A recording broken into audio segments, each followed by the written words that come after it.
अमित शाह को अगर नजीर पेश करनी है तो उसको बोलो किसी कोने में तेरा जमीर अगर जिंदा है तो खुद कहे कि मैं जिम्मेदार हूं और मैं इस्तीफा दे रहा हूं। बेगुनाहों को जो तू जेल में भेज के क्या नजीर पेश करेगा भाई। मुस्लिम समाज के ही लोगों को उठाकर उनके खिलाफ कार्रवाई की जा रही है तो इसमें भी कोई दो राह नहीं है, इसमें भी कोई गलत नहीं है। अमित शाह हो, प्रधानमंत्री हो या कोई मंत्री हो, झूठ के अलावा बोलते नहीं है। एक पक्षीय कार्रवाई हो रही है, गलत कार्रवाई हो रही है, गैर कानूनी कार्रवाई हो रही है। लाइव टीवी, सच सबसे आगे। सर, जो मामला आ रहा है अभी देखा जा रहा है, कल अमित शाह ने कहा, संसद में कहा कि पुलिस पत्थर नहीं मार रही थी बल्कि दंगाइयों को भगा रही थी, और साफ साफ झूठ, क्योंकि कई पुलिस वाले ऐसे दिख रहे हैं कि दंगाइयों के साथ मिलकर के पत्थर मार रहे हैं। इस पर क्या? नहीं, देखिए, जो चीज़ बिल्कुल शीशे की तरह साफ है, सारी वीडियोस आपने जो देख रहे हैं उन वीडियोस में बिल्कुल साफ है। पुलिस वाले न केवल पत्थर मार रहे हैं, पुलिस वाले लाठी डंडों से भी मार रहे हैं, लातों से भी मार रहे हैं, वो सबने देखा है। और देखने के बावजूद भी जो वीडियो बने हैं वो कोई ऐसे नहीं है कि मैनिपुलेट हैं वीडियो, उन्हें वैसे बनाया गया। वो वीडियो एक्चुअल में जो हो रहा है वही है और उसमें ये सब कुछ साफ दिख रहा है। उसके बावजूद भी अगर गृह मंत्री झूठ बोल रहे हैं, इसका कोई इलाज नहीं है, क्योंकि मैं ये मानता हूं कि गृह मंत्री की या इस सरकार की किसी भी व्यक्ति की कोई नैतिकता बची नहीं है। इनको जो है लोग मरते रहें, इन्हें कोई फर्क नहीं पड़ता। सच से बिल्कुल इनको डर लगता है, झूठ बोलते हैं और झूठ में ही जीते हैं। एक तरफा कानूनी कार्रवाई देखने को मिल रहा है संसद में, तो अमित शाह कह रहे नजीर पेश करेंगे, जितने भी दंगाई हैं, चाहे किसी भी धर्म का, किसी को नहीं छोड़ा जाएगा। लेकिन ऐसा देखने में आ रहा है कि आप अगर बीजेपी नेताओं पे ही देखें तो कपिल मिश्रा पे कुछ नहीं बोलते, चुप्पी साध लेते हैं। बाकी दूसरे नेताओं पर आप देखिए, ताहिर हुसैन है या फिर ऐसे आम लोग, आम मुस्लिम लड़के जो उनको भी उठाया जा रहा है। देखिए, इस बात से बिल्कुल ये साफ हो गई है कि कार्रवाई कहने को चाहे जो कहे, वो तो मैं कह ही रहा हूँ आपको कि अमित शाह हो, प्रधानमंत्री हो या कोई मंत्री हो, झूठ के अलावा बोलते नहीं है, चाहे वो संसद में बोलना पड़े या सड़क पे बोलना पड़े या कहीं बोलना पड़े। सो ये लोग जो झूठ बोल रहे हैं, इससे जो कार्रवाई हो रही है साफ समझ में आ रहा है कि किस तरह से एक तरफा कार्रवाई लोगों के खिलाफ में हो रही है। और अगर मैं ये कहूँ, इन शब्दों को इस्तेमाल करूं कि मुस्लिम समाज के ही लोगों को उठाकर उनके खिलाफ कार्रवाई की जा रही है तो इसमें भी कोई दो राह नहीं है, इसमें भी कोई गलत नहीं है। सो एक पक्षीय कार्रवाई हो रही है, गलत कार्रवाई हो रही है, गैर कानूनी कार्रवाई हो रही है। लेकिन दिक्कत यही है कि वही तो सब दंगा कराने वाले हैं, वही जो है मतलब FIR कराने वाले हैं, वही इन्वेस्टिगेशन करने वाले हैं। तो जो भी कुछ करें वही करें, इसलिए आप इस बात की उम्मीद रखें कि कुछ सही होगा या न्याय होगा, ऐसा नहीं होगा। एक पक्षीय ही कार्रवाई होगी। अगर कोई बचा सकता है सो कोर्ट बचा ले, सो बचा ले। जैसे वहां पे जो है आपने देखा इलाहाबाद में जो है जिन लोगों के पोस्टर लगाए गए कि इस तरह से दंगे में शामिल थे, उनको सुमोटो जो है एक्शन लेके chief justice of Allahabad high court ने उसको रुकवाया, उनको हटवाया है। और आज वो सुप्रीम कोर्ट में आए तो सुप्रीम कोर्ट ने भी झाड़ लगाई है उनमें। सो अगर ऐसा कोई कर ले तो कर ले, अन्यथा तो सरकार से आप किसी चीज की उम्मीद नहीं कर सकते। जस्टिस से आप कितने न्याय की उम्मीद करें, क्योंकि सुप्रीम कोर्ट में अब तक कुछ इस पे अब तक नहीं देखिए, नहीं हुआ, मैं मानता हूं। और मामला इस समय जो हाई कोर्ट में है, होना तो यही चाहिए था कि जिस तरह से वहां पे ये सुमोटो हुआ, वहां से तो ये भयानक कार्रवाई है जो यहाँ पे दिल्ली में हुई है, तो सुमोटो एक्शन लेना चाहिए था। लेकिन वो सुमोटो एक्शन नहीं लिया। पर उसके बाद जो जस्टिस S मुरलीधर ने जो किया, उस सबको भी जो किस तरह से जो मतलब खत्म करने की कोशिश की गई, उनका रातों रात ट्रांसफर कर दिया गया। और अगले दिन जो है वो chief justice Delhi high court बैठे, उन्होंने 13 मई की डेट लगा दी, 13 अप्रैल की डेट लगा दी, यानी 1.5 महीने से ज्यादा आपने टाल दिया। सो बाकायदा उसको जुडिशरी को कैसे मतलब अपने हिसाब से सरकार चला रही है, कैसे अपने हिसाब से सारे आदेश ले रही है, ये भी एक गंभीर स्थिति है। इसीलिए हमें कोर्ट से भी न्याय मिल पाएगा, ये भी बहुत बड़ा सवाल खड़ा हो गया है। अच्छा, अमित शाह कह रहे हैं एक तरफ की नजीर पेश करेंगे, ऐसे कोई भी दंगाई हो सबको हम जेल डालेंगे। अमित शाह को अगर नजीर पेश करनी है तो उसको बोलो किसी कोने में तेरा जमीर अगर जिंदा है तो खुद कहे कि मैं जिम्मेदार हूं और मैं इस्तीफा दे रहा हूं।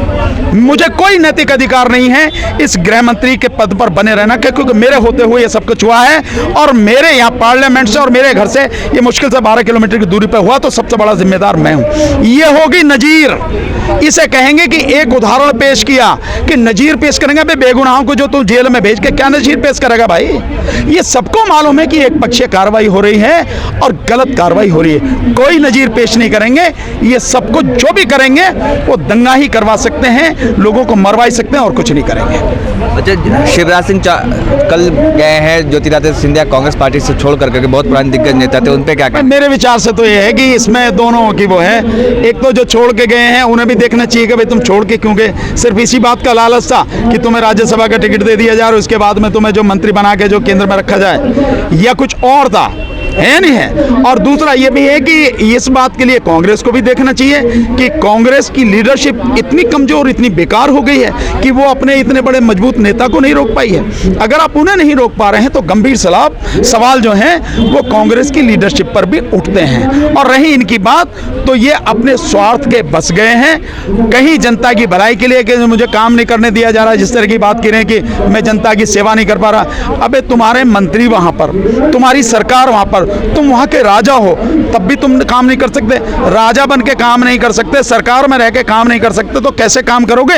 ये जो भी कोई जाता है वो यही सारी बातें कहता है कि पब्लिक के लिए मैं काम करना चाहता, मुझे करने नहीं दिया जा रहा। ऐसा कुछ नहीं है, उनके अपने स्वार्थ हैं, कुछ सामने आ रहे हैं, कुछ ऐसे हैं जो नहीं आ पाएंगे। क्योंकि अभी मैंने एक वीडियो भी देखा, उसमें शायद अभिषेक शर्मा जी का, कहीं मैंने पूरा सुना नहीं है, लेकिन हेडिंग जो था ये था कि ये भी जो इसमें जो ये आपका जो बैंक घोटाला हुआ है, यस बैंक का, कहीं इसमें भी कहीं उनकी जो इसमें शामिल बताया दिखाया जा रहा। अभिषेक शर्मा का मैंने एक हेडिंग देखा उसमें, तो भाई कुछ भी हो सकता।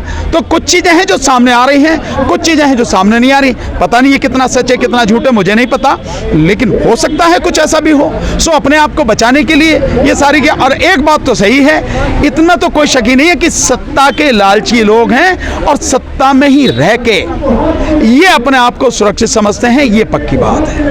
अच्छा, एक सवाल, ये आखिरी सवाल, कि क्या दिल्ली में जो हिंसा हुआ, इंसानियत को शर्मसार कर देने वाला हिंसा था, क्या अब भी लोगों में हिंदू मुस्लिम की एकता, जो प्यार मोहब्बत है, वो बची है? नहीं तो वो तो आपने देखा है, वो तो आपने दंगों के दौरान देखा है कि मस्जिद को हिंदुओं ने बचाया और मंदिर को मुसलमानों ने बचाया, और उनको इन्हीं परिवारों को बचाया है, अपने घर में रखा है, इंफॉर्मेशन भी नहीं दी दंगाइयों को, और मिलके लड़े हैं दंगाई, और जहां मिलके लड़े हैं वह दंगाई भाग गए हैं। सो ये तो इससे बड़ी मिसाल क्या होगी।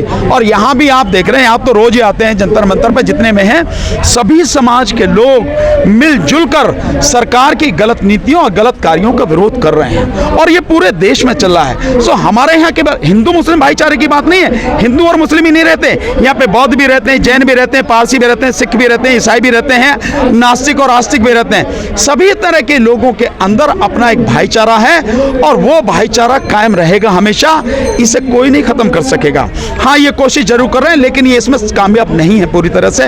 कहीं ना कहीं जो कुछ इस तरह की वारदात करके ये लोगों की हत्या जरूर करवा ले रहे हैं, लेकिन इसको भाईचारे को, आपसी भाईचारे को तोड़ने में कभी सफल नहीं हो पाएंगे। एक तरफा कार्रवाई की जो बात है, बीजेपी के टॉप लीडर हैं, परवेश वर्मा हो, कपिल मिश्रा हो, सब लोग गोली मारो के नारे लगवाते हैं, लेकिन उन पर कोई कार्रवाई नहीं होती। और दूसरी तरफ जो आम आदमी पार्टी का है या फिर और भी कांग्रेस का है, उन पर बोला जाता है कि वो इन लोगों ने दंगा करवा दिया। इसीलिए तो इसकी जवाबदेही है, वो कह रहे कि नहीं कोई बात नहीं, इसीलिए तो एक तरफा कार्रवाई है।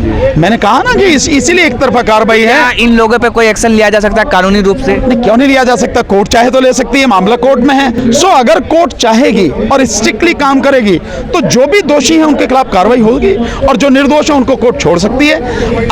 कुछ भी अगर हो सकता है तो कोर्ट से ही हो सकता है, अन्यथा वैसे तो नहीं हो सकता। सरकार से आप उम्मीद करो सरकार कुछ नहीं करेगी। सरकार जब पूरी तरह से शामिल है तो क्यों करेगी? वो तो बचाएगी उनको, गुंडों को, बदमाशों को। अच्छा, एक आखिरी सवाल, क्या कोई जज, तो आखिरी था, क्या कोई जज हिम्मत दिखा पाएगा? क्योंकि जिस तरह से जस्टिस एस मुरलीधर का ट्रांसफर कर दिया गया, उन्होंने फटकार लगाया दिल्ली पुलिस को, वीडियो दिखाया और लंदन और ब्रिटेन का हवाला दिया कि वहाँ पे कैसे पुलिस कार्रवाई करती है। आप आके 36 घंटे तक क्यों बंधे थे? हाथ किसने बांधा था आपको?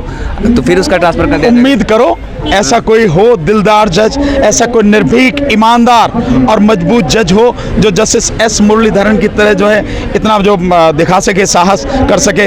हो सकता है सुप्रीम कोर्ट में एक जज साहब हैं, जस्टिस DY चंद्रचूड़, वो भी बहुत अच्छा ये सब कुछ कहते हैं और न्याय के लिए बात करते हैं। तो ऐसा कोई भी व्यक्ति हो, उम्मीद कर सकते हैं, और तो कुछ नहीं। इसके अलावा तो हमारे पास कुछ वो नहीं है, पर मैं इतना मानता हूँ कि होगा जरूर, कोई ना कोई है जरूर।